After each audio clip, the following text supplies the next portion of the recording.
안녕하세요. 마침내 조회수 1000이 넘어가는 동영상을 보유하게 된 정론 유튜브 채널 품위지켜의 권수석. 김선수입니다. 사실 2주 가까운 시간 동안 참 많은 일이 있었습니다. 네.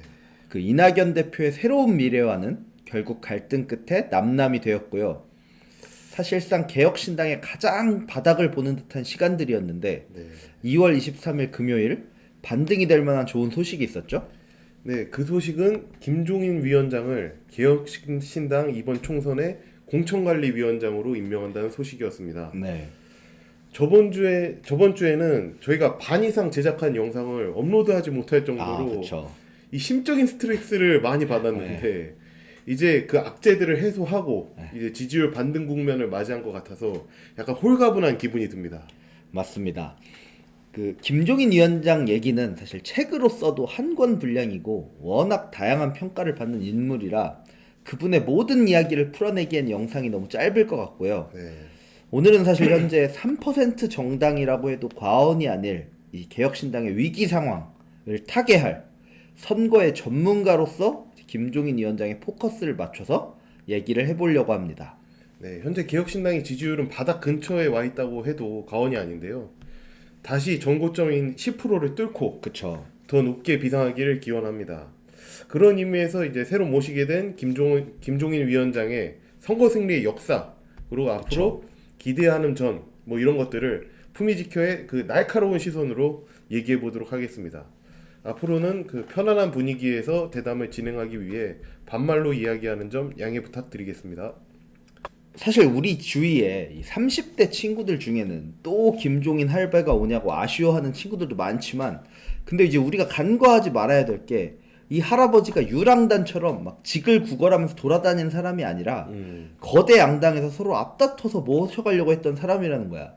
당장 지난 대선 때도 윤캠에서 나오자마자 바로 그 이재명 측에서 접근했다는 이야기가 있을 정도였어.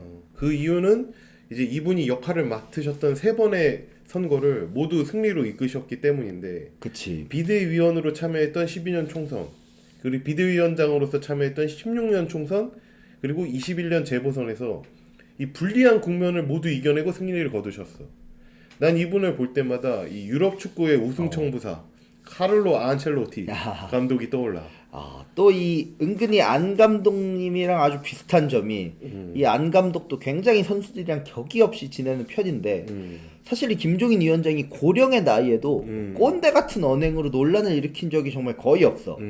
그리고 특히 요즘은 방송마다 다음 대통령은 나이가 한참 어려질 거고 그렇게 되는 게 맞다라는 말을 많이 하면서 젊은 세대한테 좀 길을 열어주려고 하는 느낌이 강해. 물론 SNL에서 MBTI는 모르시긴 했지만 요. 혹시 MBTI가 어떻게 되세요? 나는 나는 그러니까 사실은 MB 말고 MBTI 어떻게 되세요? MBTI 혹시 알고 계세요? 뭐 MB라는 사람은 MB 말고 MBTI. 모르고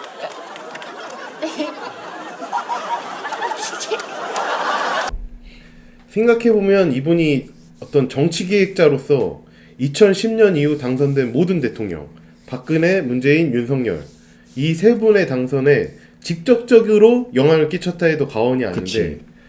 그 시작은 이제 2011년 12월 한나라당 박근혜 비대위로의 그 영입부터라고 이제 할 수 있지. 그치.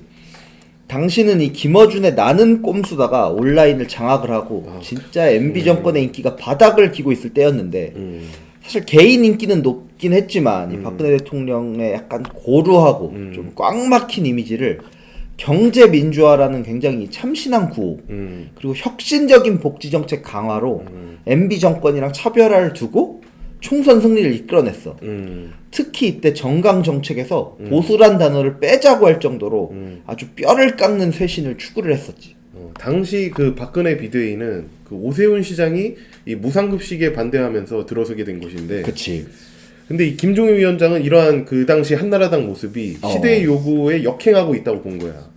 그래서 경제민주화를 정강정책의 핵심으로 내세웠고, 이것이 이제 그때 그 당시 보수 정당을 외면하던 젊은 세대들이 이 바뀐 새누리당에 기대감을 갖게 되는 어떤 트리거로 작용을 하게 된 거지. 그치. 그때 신승을 했기 때문에 이런 차이가 정말 중요했다고 할 수 있고 정말 이런 걸 보면 시대의 흐름을 읽는 능력이 확실히 탁월하다고 볼 수가 있어. 그렇지. 그래서 이렇게 재미를 본 박근혜 전 대통령은 총선 이후에도 이제 그 김종인 위원장이 정립시킨 그 경제 민주화 기조를 이어 나갔고 그대로. 그리고 그 기세를 몰아서 그해 12월 대통령에 이제 당선되게 된 거지. 그치. 다만 이제 김종인 위원장은 그 대선 즈음부터 이제 박근혜 대통령과 거리가 멀어졌다가 이제 놀랍게도 4년 뒤에는 이제 더불어민주당의 비대위 대표로 한국 정치판에 다시 돌아오게 돼.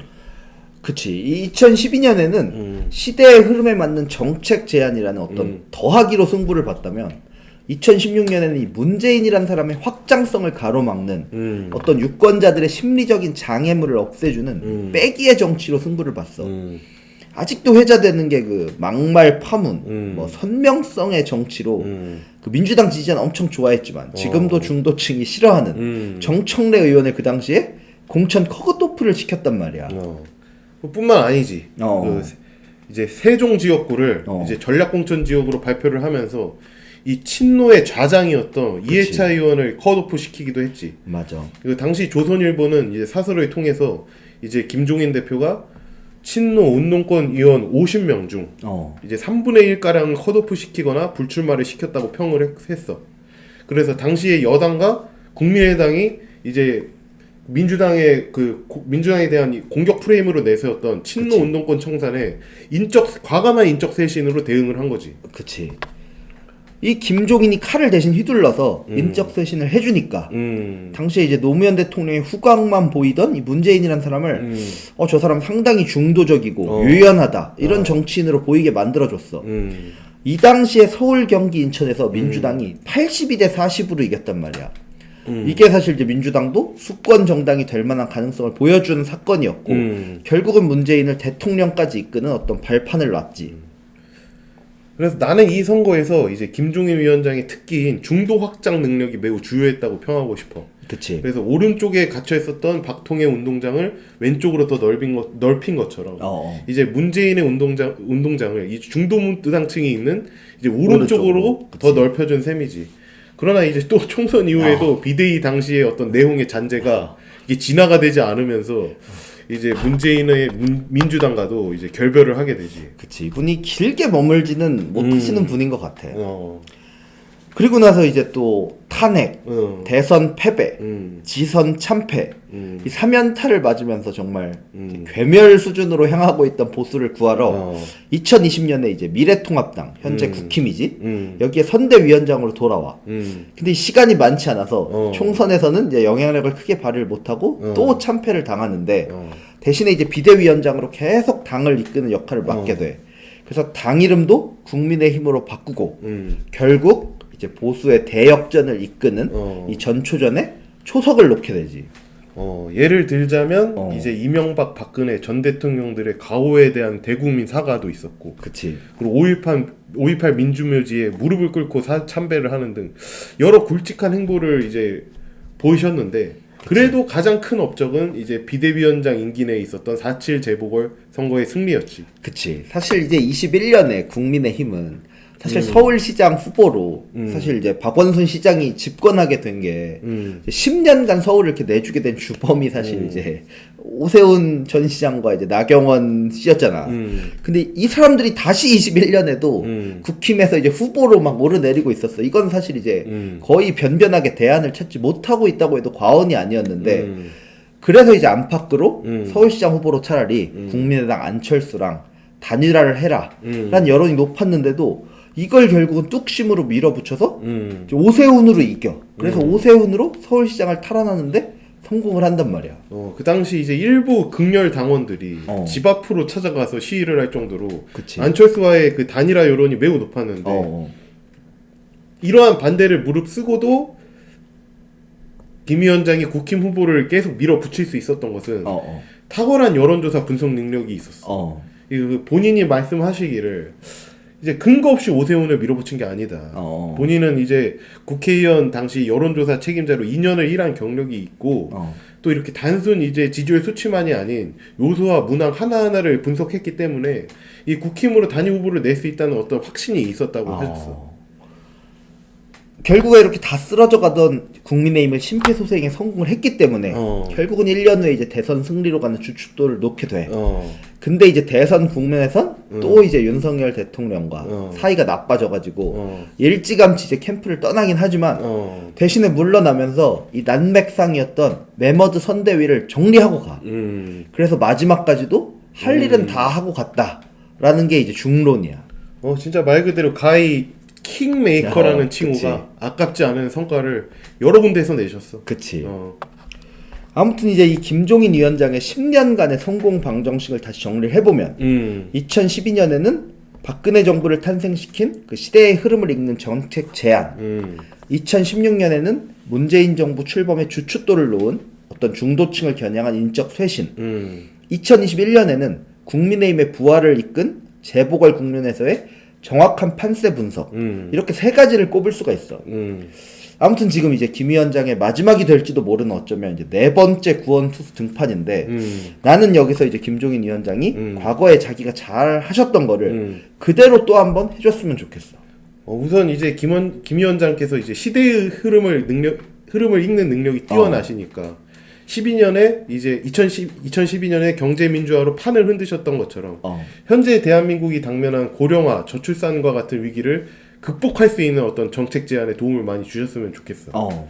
본인께서도 여러 인터뷰에서 극박한 위기 상황에서도 아무것도 하지 않는 그 양당의 정치 세력을 비판을 하셨거든. 그러면서도 이제 새로운 정치 세력의 등장의 필요성을 많이 언급하셨지. 그치. 그리고 뿐만 아니라 이 이준석 대표도 얼마 전에 그 연금 개혁 같은 굵직한 개혁 정책들은 김종인 위원장의 도움을 받고 제안하기 위해서 발표를 미뤄왔다고 하기도 했어.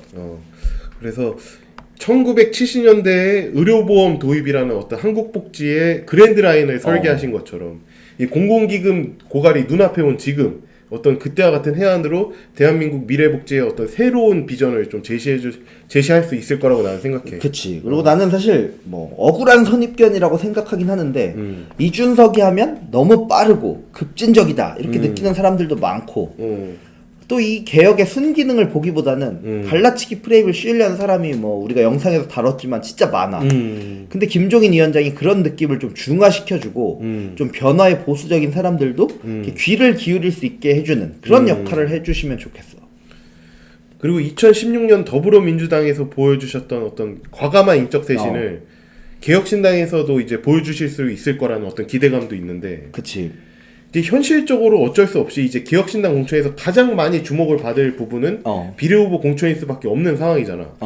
이 상황에서 이제 무능력한 인사들은 과감히 쳐내고 이제 유권자들이 충분히 납득할 수 있는 이 개혁 인사, 유능한 인사를 비례 명단에 어떻게 최대한 이렇게 많이 포진시켜야 되는 상황이지. 맞아.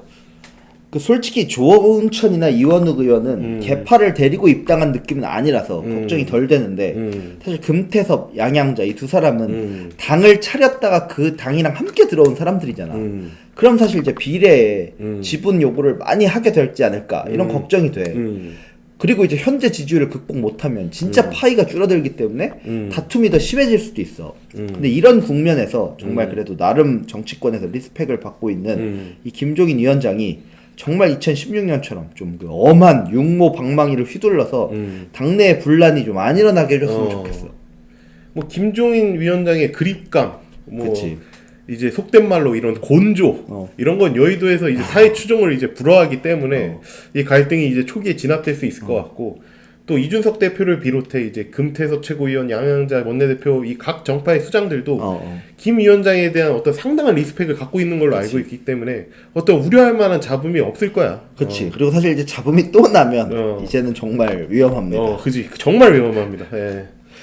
사실 지금은 너무 수세에 몰려있기 때문에 이 21년 재보궐 때 보여줬던 것 같은 뚝심을 발휘할 기회가 없을지도 모른다는 불안함이 들긴 하지만 그래도 선거판이 아직 나는 변수가 특히 이번 선거는 많이 남아있다고 생각해. 양당이 이제 불안한 점이 있기 때문에 특히 이제 다른 분들은 비교적 지역구 어디에 출마할지까지 분명하게 이제 천명을 했는데 가장 네임드 중에 네임드인 사실 이준석 대표는 지금 그냥 지역구에 나가겠다 정도의 뭐 원론적인 얘기만 하고 있는 상황이지. 개인적인 솔직한 심정으로는 어. 이제 김종인 위원장께서 그치. 강제로 그냥 비례 2번에 꽂아주셨으면 하는 이런 바람이 있지만 그동안 이 대표 본인이 뱉어놓은 말이 너무 많고 맞아. 그리고 큰 정치인이 되려면 그 약속들을 지켜야 하기 때문에 지역구에 나갈 수밖에 없는 상황이긴 하지. 그러려면 정말 이 지역구를 잘 컨설팅을 해서 나가야 될 것 같아. 뭐 양당 후보가 약체이고 이제 젊은 층이 많이 사는 지역을 분석해서 나가면 나는 가능성이 전혀 없다고는 생각하지 않아. 맞지? 그리고 본인이 김종인 위원장 본인이 말했던 그 통계를 넘어선 정말 이면까지 볼 수 있는 경륜으로 뭐 이준석 대표한테 이제 별의 순간을 만들어주면 최고의 신구 조화라고 할 수 있고 그 저희 품위 지켜도 이제 유심히 지켜보는 지역구가 하나 있는데 네. 조만간 기회가 되면 한번 저희도 공개하도록 하겠습니다. 네. 뿐만 아니라 또 정확한 여론조사 분석이 기반이 되어야 또 당 전체의 선거 전략의 효과도 극대화될 수 있는 거고. 그치. 아무튼 뭐 여러모로 진짜 도움을 많이 주실 수 있는 분인 것은 정말 맞아, 확실해. 맞아. 그래서 이제 그런데 이제 벌써부터 이제 김종인 공관위원장 영입을 이 노회한 정치인이 재등장했다며 야지를 놓고 있는 어떤 언론이나 이제 타 정치 세력들이 이제 조금씩 보이더라고. 그치. 그러나 구간이 명관이다. 그리고 폼은 일시적이지만 클래스는 영원하다. 이런 격언이 괜히 이렇게 망고에 해자되는 게 아니거든. 그치. 이게 산전수전을 겪어온 이 현인들의 지혜는 그분들이 어떠한 생리학적 역량을 갖고 있는지에 상관없이 현대인들에게 많은 가르침을 주고 있어. 맞아. 여전히 그 버크셔 해서웨이 주주총회에 워렌 버핏의 지혜를 구하려고 전 세계 수만 명이 몰리고 맞아. 아직도 수많은 야구인들이 이제 김성근 감독의 조언을 구하고 있는 것처럼 그치. 이제 김종인 위원장님도 여전히 정계의 현인으로 자리 잡고 계시고 아직도 그치. 건재하다. 이것을 이번에 보여주셨으면 하는 게 소인의 그 바람이라고 봐요. 맞지. 그리고 김성근 감독의 마지막 우승보다 김종인 위원장의 승리가 훨씬 최근입니다. 이 사람은 훨씬. 현역이야. 맞아. 다만 이제 그런 말이 있지. 이제 모든 장군은 결국은 자기가 이긴 방법으로 진다는 말이 있어. 어쩌면 이제 김종인 위원장의 성공 방정식도 언젠가는 실패를 할 거고 그렇게 되면 이제 이게 그분의 마지막 정치 커리어가 되겠지. 그렇지만 사실 그리고 이제 상황은 뭐 좋진 않아. 거대 양당보다 훨씬 불리한 여건에서 지금 아주 조그만 당에서 치러지는 총선이잖아. 근데 김종인 위원장이 어떤 거대한 함선이 아닌 작은 쾌속 정도 잘 몰 수 있다는 걸 보여줘서 선거 4연승의 신화를 이어가면 좋겠습니다. 네. 지금까지 품위 지켜의 권수석 김선수였습니다. 감사합니다. 감사합니다.